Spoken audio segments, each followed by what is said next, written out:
Hello বন্ধুরা। তো আজকে আর কেমন আছো জিজ্ঞাসা করব না, সবার আগে বলো আমায় কেমন লাগছে। কারণ আজকে প্রথমবার আমি পার্লারে মেকআপ করে এলাম। তার আগে আমি নিজের হাতে মেকআপ করেছি, কখনো পার্লারে যাইনি। তো এই মেকআপ করার পিছনে কিন্তু একটা দারুণ কারণ আছে। তো চলো চলো, তোমাদেরকে বেশি ওয়েট করাবো না, তোমাদেরকে শীঘ্রই জানাবো। আমি আজকে একটা খুব স্পেশাল জায়গায় যাচ্ছি। তো স্পেশাল জায়গায় চলে এসেছি, এবার বলো তো মানে গেস্ট করো যে কি হতে পারে, মানে কোথায় আসতে পারি? তো আমি বলেই দিই, আজকে আমার মেয়ের বিয়ে রিসেপশন পার্টিতে এসেছি। আমি শাশুড়ি হয়ে গেছি, বুঝতে পেরেছো তোমরা? তবে ক্যামেরাম্যানের অভাবে অনেক কিছুই কিন্তু মিস করে গেছো তোমরা। আর আমাকে এই সাজে ঠিক কেমন লাগছে অবশ্যই কিন্তু আমাকে কমেন্টে জানিও। কমেন্ট করতে কিন্তু তোমরা প্রত্যেকবার ভুলে যাও। আমি তোমাদের কমেন্টের আশায় বসে থাকি, কিন্তু তোমাদের কোনো কমেন্ট আমি পাই না।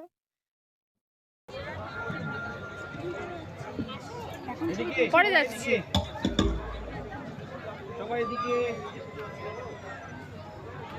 তো আমার মেয়েকে কেমন লাগছে সবাই বলো। আর দেখো কত সুন্দর ওরা ব্যবস্থা করেছে। হ্যাঁ, রাত্রেবেলা লাইটিং এর আলোতে হয়তো তোমরা সবটা বুঝতে পারছো না, কিন্তু চারিদিকে ঝলমল করছে আমার মেয়ের মতো। আর আমার ছোট্ট মেয়ে রুষা।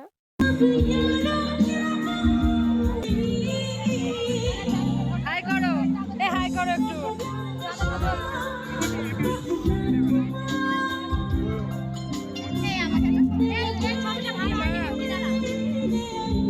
এও কিন্তু সম্পর্কে আমার মেয়েও হয়।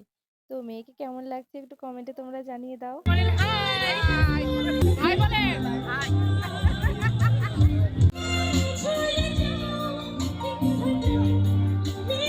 তো এখানে এসে দেখলাম প্রায় 10 থেকে 12 রকমের স্টল বসেছে। আর পুরো খাবারগুলোই কিন্তু একটু অন্যরকম, নতুন। তো সবগুলোই একটু একটু করে টেস্ট করে নিলাম। আমার তো বেশ ভালোই লাগলো। যদিও বা আমরা খানেওয়ালা খুব একটা না।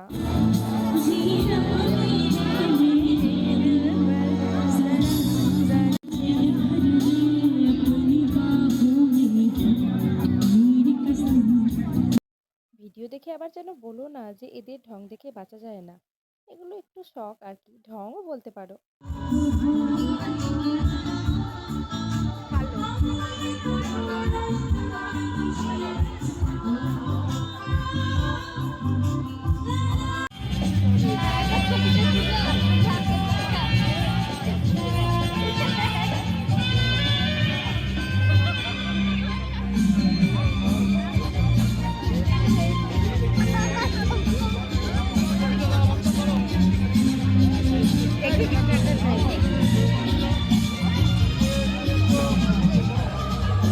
ও কাকিমানি।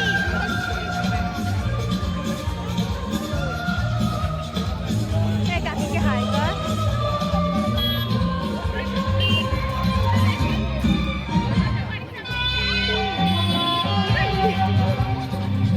এখন প্রায় রাত 12টা, তো এবার বাড়ি ফিরতে হবে।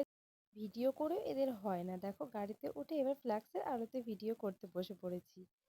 তো বাড়ি ফিরতে ফিরতে তোমাদেরকে একটা কথাই বলি, আমি এসেছিলাম মেয়ের বিয়েতে। তবে সেটা হচ্ছে সম্পর্কে আমার ভাগ্নি। তো ভাগ্নি মেয়ে একই তো হলো না। তো তার বিয়েতে এসেছিলাম, তার রিসেপশন পার্টিতে। তো এটা হলো বহরমপুরে, তো আমরা এবার বাড়ি যাবো আমাদের পলাশিতে।